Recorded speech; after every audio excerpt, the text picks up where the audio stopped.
welcome back. And as we earlier said, we're going to be talking about a lot about human development. Among human development, one of the main elements is capacity building and positivity. What does capacity building mean? What is the definition? How does it enforce and empower our capabilities? These are questions we're going to ask Dr. Sahar Shawky. She's a human development expert, and she's going to be talking to us about capacity building. How important is it when we are building teams, when we are building, enforcing our capabilities, and a lot more. Good morning, Dr. Good morning Shawky. to you. What is the story about capacity building?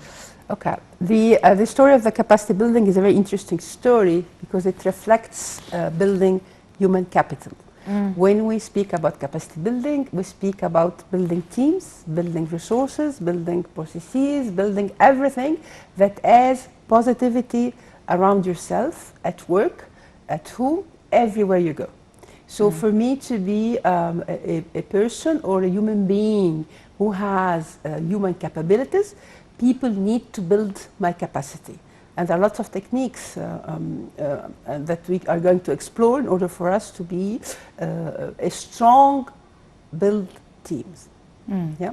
So, of course, that is a very important element, because when we talk about capacity building, we talk about all aspects in our character, not just one. When we talk about positivity, for example, it's only one element. You might work on positivity, but something else is going to be or could be broken, and we need also to maintain it. But capacity is an all-out makeup for our souls. How can we do that? Yeah, because capacity or capacity building englobes or entails lots of elements, as you said, and characteristics that we need to focus on. Whenever you would like to have a human being who is healthy mentally and physically and psychologically, you need to work on his capacity building. And this is why when we say positivity or being positive is only a very small aspect of a capacity building. There are lots of aspects. For instance, you have the integrity, you have the transparency, you have the motivation, you have the leadership, you have lots of things that you would want to talk about if you have time for us to build the capacity of a human being. Yeah, it's not an easy process, of course. It's a very complicated process, and people need to understand human behavior for them to work on building capacity teams. What I would like to explore here, or I would like to focus on here, is whenever you build capacity for people who are surrounding you at work. Because for example, if you manage a company or an organization, and you would like to explore your teams to see or to check if your teams are capable of doing the job versus the vision that you have. So if as a what can I say, as a head of an organization or as a chairman of a company, I don't know my people or don't understand my people, it's going to be very difficult for me to manage those people. So building capacity is very much related to managing an organization at work, or managing a team maybe in a football court. Everywhere you want to have a strong team, you need to work on building its capacity. I remember in the past, people were talking about training, yeah? Training my team, for instance, training my children, training my boys. Nowadays, training is a very small also character or characteristic under the capacity building itself, meaning it's a component, it's a very small component that we use to motivate people, for them to have strong capabilities and strong attributes, strong skills, and so on. So this is why I wanted so much to explore this subject with you today, not to restrain ourselves or to limit our thinking around positivity, because we can stay positive very easily. People know very famous techniques for them to be positive, like when we always say, surround yourself with positive people, avoid negative talks, exercise, practice gratitude. Those are all quotes that you would want to mention in front of people. But how to do it? This is really the strong or the, may I say, the difficult actually formula for you to have it. So building capacity is focusing more on exploring the human capabilities for you to be able to understand what motivates them, to understand how would they work in teams, to understand how would they perform in the way you want to be. Mm-hmm. Yeah? But also, if we need to give a definition of capacity, what could it be? Okay. This is a very important question and reminds me with an article I've read recently on Forbes magazine that says if you would like to talk about capacity, remember yourself while exercising in a gym. Meaning, I would like to lose some weight or some pounds, okay? What shall I do? I go on a treadmill. In the beginning, when you go on a treadmill, you will find that it's a bit complicated or a bit difficult for you to exercise, and you will say to yourself, you know, instinctively, oh my God, it's going to be very difficult for me to lose those 2 or 3 kilos. So your capacity of doing the exercise for you to lose weight in the beginning is going to be very limited, you know, very light. But you know, on the way, you do it every day, or you do it every 6 hours, or wherever, or you do it every week. So the capacity for yourself to exercise will increase. Yeah. So it's a comparison that shows you, in a way, that capacity is related to building. So if I would like to work about capacity, it's not a volume. It's for you to build something in yourself. Maybe you build your personality, maybe you build your skills, maybe you build, I don't know, your processes if you are in an organization, maybe you build your teams, maybe you build your neighbors, maybe you build your husband. So it has to be related to building something. Yep. Right. What is the difference between working over myself, building my capacity, and building a team's capacity? Is it the same way, the same course, or a different one? Yeah. If you would like to build the capacity of a team, you need to start first by building your capacity. And how can I do that? This is the beauty of it. Do I need a coach? You need firstly to assess yourself before going to somebody and asking for somebody's help. You need to ask yourself, what do I need to do for me to be a strong person? What do I need to do for me to be a motivated person? What are the characteristics of being, I don't know, an open-minded person? So you need always to ask yourself some questions, and you need to reflect on the way you would answer those questions, because it doesn't mean that you would find miracles answers, but the thing is that you need to find answers and to reflect on those answers, because maybe the answer you found is not a suitable answer for you. Maybe it could be for somebody else, but it's not going to be appropriate for yourself. So the way you reflect on yourself, it's going to help you to understand more yourself. Like for example, when you are facing yourself with a crisis or a problem. I remember yesterday I was in a very critical situation that really, I don't know, got me in a very nervous situation, because I was promised by somebody with something, and when this thing was going to be real, the person didn't want to do it. So for me, transparency is very important, and integrity and credibility are very common aspects of capacity building. So the first thing I needed to do to calm myself, because we are not, you know, children, we are human beings, we are mature, and specifically when you are in my position, you want to build people, you want to focus on capacity building.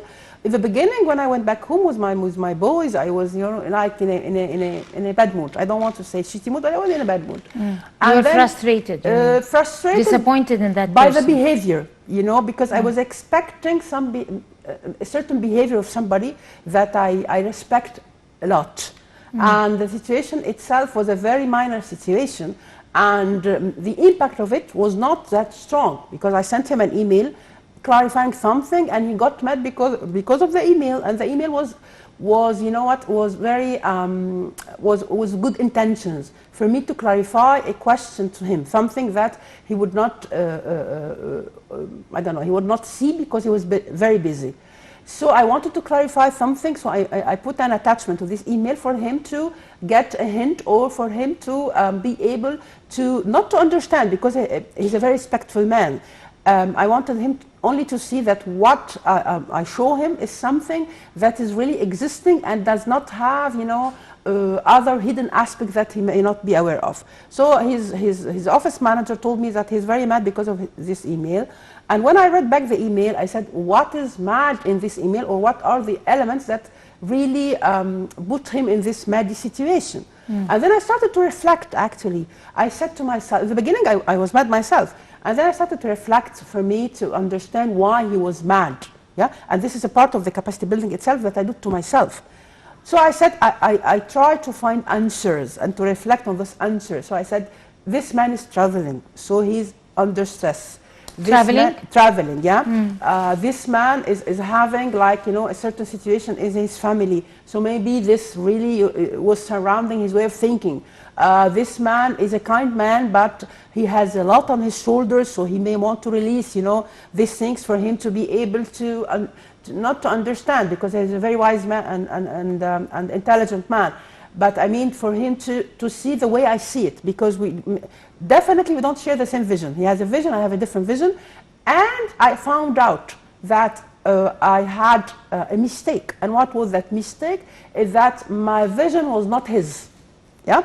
He has a vision that is different than me. He wants basically to change something. I want also to change the thing. He wants to change his organization. It's an OD project that I'm working on. And the way I wanted to change this organization is different than his way. So we don't share the same vision, and this is why this misunderstanding occurred. You know what I mean? So for me to get to the deep, you know, reasons for his madness is a way for me to build my capacity of understanding others. You get it? Right, but as we are inquiring those, I mean, things from ourselves, we should also inquire the same rights from others. Exactly. We should have the same understanding, and he should respect that you have different visions. I mean, I'm just debating with you, and we should not, sometimes I might debate, or others, some would tell you that we shouldn't be justifying others' mistakes or others' disrespect for our visions or for our actions or misbehavior. I mean, the justification of others' mistakes might put us in a bad situation. How would you answer that? I must admit that knowing the person himself, because I wouldn't accept the project itself if this person was not a respectful man. I respect him a lot, and I learn from him a lot. The issue is that it's not a disrespect, because I'm sure he respects me. The issue is that he is under a hell of stress because of many factors at the personal and business level. If you would like to, I don't know how to say it, if you would like to put yourself in a situation to have snap judgment or to be biased, you know, for me to say, oh my God, I could say, oh my God, he lied to me, oh my God, he was not, you know, credible. No. In this way, you are not building the capacity of yourself before building the capacity of others. Distracting it. Exactly, and this is why positiveness is very important, you know. And I'm a positive person by nature, yeah. So in the beginning, yes, I was mad. In the beginning, yes, and I had even dreams at night because of this situation. Because dreams also help me a lot when I wake up in the morning, to wake up fresh and to forget everything about yesterday. And I remember I had a conversation with his office manager. I said to him in Arabic, I said, even Tabat nar tasbah ramad, you know, skip over it, and maybe tomorrow it's going to be something different. And when I woke up in the morning, actually early morning, I started to reflect, and I did not smile, I laughed. And I said, oh my God, what a stupid situation. Why? It was really stupid. It was naive too. So because it was not a situation. It was a way of perception, you know, from his end and my end. And we don't share the same perception. We don't. But can I get in here and ask you a question? In that situation, because this is a very common situation that happens to every one of us every morning, and that's why things cannot be sorted out easily. We need the help of coaches like you. Did he take similar steps to get closer to you, to sort out things, or you were the only person who were taking steps? Okay. I mean, how did you sort the situation? Okay. This is also very important. I'm glad that you asked this question. The issue here is that there is a certain limit, you know, because he's a chairman, yeah? And I'm in his organization to help his organization. So there are some limitations in dealing, and I need to break the ice first. And this is what was not happening. I did not break the ice. Yeah, I took steps to break it, but he's a very reserved man by nature. You know, I understand that. And I tell you a secret. The organization has over 2,500 employees. I'm the only woman in this organization. That would make it much more complicated. Exactly. So for me, it's a victory to be a woman, you know, around 2,500. And I know that I may be misjudged, I may be misperceived, you know, many things. But the issue that I wanted to help this man, because I know that he's not in a good situation, and he got a certain reputation that is not correct. So when I went to this organization, I had this misperception of the organization before going, and I opened up with him and with his son, who is a vice chairman, regarding this situation, but the misperception of the organization. And of course, like any other chairman or any other manager of organizations, they will say, no, it's not true. But I did not believe them. I wanted to test, you know, to test the water and to test the pool to see if this is right or wrong. And I found out that they are doing certain naive, and when I say naive, it's not in the negative way, in the positive way, certain innocent initiatives that would put them into very bad ways of judgment, because they are so busy, and they don't delegate, they abdicate. And this is very important, because there is a very big difference between delegation and abdication. Delegation is when you delegate something and you follow up on it, but and you delegate the authority and the decision making also, because when you delegate, you empower people. But when you abdicate, you are so busy, so you take the things out of your shoulders and you give it to somebody else, and you don't follow up on it. So people, you know, on the way, along the days, they take the things and they don't do it, yeah. And of course, because they are in senior positions, they don't remember to follow up, or they don't actually design somebody to follow through. And when the consequence comes back, it's a very bad consequence. Why? Because nobody followed on this. You know what I mean? So by the time they got a negative reputation that this organization, in a way, does not keep the people. And this is why you have a huge turnover in the organization. You have 50%. And in our human science, if you have an organization that has more than 2.5% of turnover, don't work in it, because it's a sign that it's a bad organization. Guess what? Yes, when I entered this organization, I found that in some departments there was like 50% of turnover, 40%, 30%. Oh my God, this is very bad. So I started, you know, to reflect and to understand why this turnover. And I found out that this person has been misperceived. And why? Because he's very strict, he's very reserved, and there is maybe he does not see it, or maybe he thinks he's not that. How did he succeed in business when he is that, I mean, complicated in the character? He's not complicated. I have to be very fair towards him. He is so busy, and this is when you found yourself very busy that you don't have time. He's a hard worker and straightforward. He's a workaholic person. In his age, and this is some of the things that I always discuss with his son and with himself. You are in positions that you don't need to focus on every small single detail. This is a micromanagement school that is a very bad school, and this has really disappeared. In successful organizations, it disappeared. You need to hire people, you need to design people for them to do that instead of you. And those people are not going to steal your company. And this is a message I'm sharing with them, or I'm just addressing to them. I'm not going to steal your company. I'm not going to steal something of you. I'm just giving you a message that I'm here to help you. I'm here to assist you. I'm here to support you. So forget about those small details that really, you know, that you focus on, because this is not the way you would want your organization to be. You want to expand. You want to have an international reputation. You want to be certified a great place to work. So release people. Let people do their job, and do like the helicopter vision side of the thing. Stay here. Focus from, you know what is helicopter vision? Is when you fly with your helicopter and you see everything from the top. But if you focus on a very single paper that you need to sign, like for example the insurance papers, it gets me crazy. A chairman or vice chairman who signs an insurance paper, this is really, you know, why? And this, you know, gets me back to the thing that when you lose trust in people, you do not want people, you know, to do the things. And when we do not want people to do the things, you do not focus on building their capacities. Exactly, that is the key word. And we need another episode, hopefully, if you, on another promise that you can come up another episode on the breakfast show to continue about losing trust in people that would come in the way of building capacity. Because we had to stop here because of our time, but promise to see you again on the breakfast show. It would be my pleasure. Thank you so much. Thank you so much and have a great day. Dr. Sahar Shawky, you are a human development expert and a capacity building coach also. Thank you so much for coming. You have a beautiful day. And we're going to go to a short break and come to continue the breakfast show, so stay with us.